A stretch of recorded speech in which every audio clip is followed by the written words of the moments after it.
L'autisme implique une grande variété de symptômes et s'observe très différemment d'une personne à l'autre.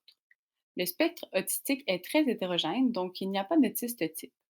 C'est une condition neurodéveloppementale qui entraîne des difficultés en communication, dans les interactions sociales, qui est associée à la présence de comportements répétitifs et d'intérêts de prédilection. Mais qu'est-ce qu'un intérêt de prédilection? En autisme, un intérêt de prédilection se caractérise par un intérêt envers un seul type d'objet, à la persévération comportementale envers cet objet et à un attachement important envers celui-ci. À noter que la nature de l'objet peut paraître insolite aux yeux des personnes typiques, donc non autistes, du même âge. La nature des intérêts de prédilection varie d'une personne à l'autre, mais les plus fréquemment observés sont les chiffres, les lettres et les moyens de transport. Ces intérêts se manifestent dès la petite enfance et évoluent jusqu'à l'âge adulte. Prenons l'exemple d'un enfant autiste qui présente un intérêt marqué pour les jouets à thématique d'astronomie. En grandissant, cet enfant aurait tendance à acquérir de nombreuses connaissances sur son sujet d'intérêt en utilisant divers moyens, la lecture par exemple. Les possibilités d'exprimer cet intérêt à l'âge adulte sont donc très variées. Mais quelle est la différence entre les intérêts de prédilection en autisme et les intérêts des personnes typiques? Les intérêts des enfants autistes semblent différer quant à leur nature et leur implication dans le quotidien de l'enfant. Par exemple, chez les enfants typiques, la nature des intérêts est davantage de type social, alors que pour les enfants autistes, ils touchent davantage l'alphabétisation.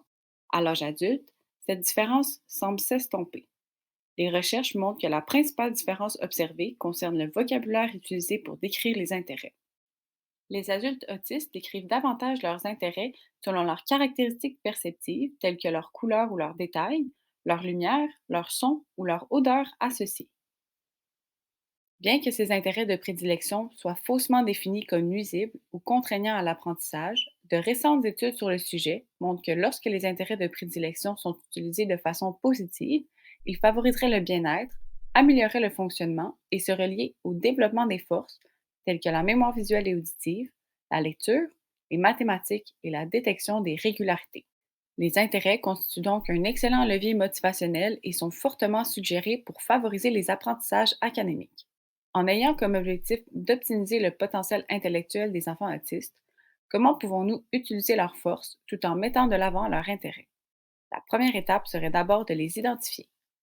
En tant que professionnel ou enseignant, il est parfois difficile de reconnaître ces intérêts.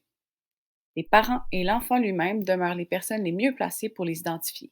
Les chercheurs ont donc développé des outils permettant d'identifier les intérêts de prédilection et tendent à poursuivre en ce sens afin de les intégrer en intervention et comme soutien à l'apprentissage. Bref, en considérant la place importante que prend les intérêts de prédilection chez les personnes autistes, en les utilisant positivement au quotidien et en intervention, ceux-ci deviennent un excellent moyen d'optimiser leur potentiel intellectuel et de soutenir leur apprentissage.